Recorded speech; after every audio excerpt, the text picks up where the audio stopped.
उसमें से ऐसी चीज़ निकले जो हमारे संपूर्ण समाज के लिए, सिर्फ़ एक वर्ग के लिए नहीं, संपूर्ण समाज के लिए जो फ़ायदेमंद हो, जिससे उनका लाभ हो, जिससे उनको फ़ायदा हो। तो मैं समझती हूँ कि हमें कुछ बातें यहाँ हुई जो लगा कि शायद किसी की आस्था पर चोट है, लेकिन वो बातें मुझे बहुत पते की लगीं और अगर आगे बढ़ना है तो उन पर विचार करना ही होगा। तो मुझे लगता है कि चाहे वो सावित्रीबाई फूले हों, चाहे वो राजा राम मोहन राय हों, चाहे वो डॉक्टर भीमराव अम्बेडकर हों, तो मैं इनको पूजनीय मानती हूँ, इनको भगवान मानती हूँ। तो यूँ ही नहीं बिरसा मुंडा को भगवान का दर्जा दिया गया। तो जब तक ऐसे महापुरुषों के दिखाए रास्ते पर हम नहीं चलेंगे, सिर्फ खुद ही हम आगे ना बढ़ें, बल्कि संपूर्ण समाज को आगे बढ़ाने के लिए हम कार्य करें, जिस तरह से सावित्रीबाई फूले जी ने किया, बाबा साहब भीमराव अम्बेडकर जी ने किया। उन्हीं की बदौलत ही आज हम देखते हैं कि समाज में कितना बदलाव आया है। लेकिन उसके बावजूद भी ये जो बदलाव है ये सिर्फ कुछ जगहों तक, शहरों तक ही सीमित है। अगर हम अंदरूनी तौर पर देखें, अंदर के गाँव में जाओ तो अभी भी हमें उसी ज़माने का वो माहौल देखने को मिलेगा। जाति प्रथा उसी तरह से है, जो हमारा वर्ग, वंचित वर्ग है, शोषित वर्ग है, उनके साथ उसी तरह से अत्याचार हो रहे हैं। तो इसकी तरफ बहुत ज़्यादा ध्यान देने की ज़रूरत है और यहाँ एक महिला ने कहा कि हमें कोष बनाना चाहिए, ये भी मुझे बहुत अच्छी बात लगी। आपको मतलब आगे आना ही होगा। सावित्रीबाई फूले जी आईं, उनके पति ने देखो किस तरीके से उनका साथ दिया और किस तरह से उन्होंने समाज को एकदम से बदल के रख दिया। अकेले चले थे, कारवां बनता चलता जाता है, इसीलिए किसी न किसी को पहल करनी पड़ती है।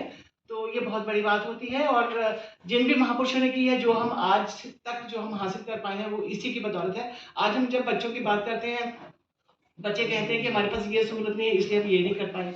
एक जज़्बा होना चाहिए। अगर जज़्बा है तो चट्टान से जो एक पौधा है वो भी बड़ा बन जाता है। चट्टान से निकलकर चट्टान को तोड़कर आगे निकल जाता है। इसीलिए हमें वो दृढ़ता दिखानी होगी और हमें जो दृढ़ता जो सावित्रीबाई फूले में थी, जो डॉक्टर भीमराव अम्बेडकर में थी, वही दृढ़ता दिखानी होगी और आगे निकलना होगा और समाज को आगे लेकर चलना होगा। खास करके जो हमारा शोषित और वंचित वर्ग है, उनके लिए काम करना होगा। और मैं एक बात मुझे बहुत अच्छी लगी, जब महिलाओं को आगे आकर बोलने के लिए कहा गया तो सभी एक दूसरे की तरफ देखने लगे, लेकिन एक महिला थी जिन्होंने कहा कि नहीं, मैं बोलती हूँ, मैं बोलना चाहती हूँ। ये जज़्बा होना चाहिए, तो जो बहुत अच्छा लगता है। तो महिलाओं का शिक्षित होना तो मतलब बहुत ज़रूरी है। तो एक महिला शिक्षित होगी तो वो 2 खानदानों को शिक्षित करेगी। तो महिलाओं की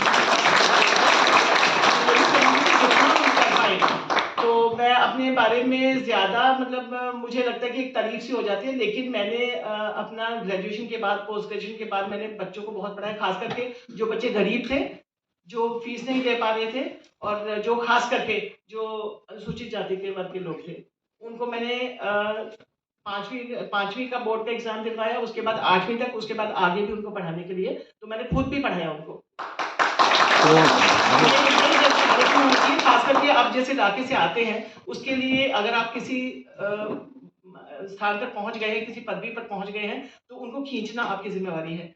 तो आपको सिर्फ यही नहीं सोचना चाहिए कि मैंने ये स्थान हासिल कर लिया और ये काफ़ी है और आप इसी में खुश हैं और 4 लोग आपकी तारीफ कर रहे हैं और आप बहुत खुश होते हैं। लेकिन आपको दूसरों को भी खींचना चाहिए, आपके परिवार के लोगों को खींचिए और अपने जो आपका इलाका है, जो लोग पीछे रह गए, उनको खींचने की कोशिश करिए।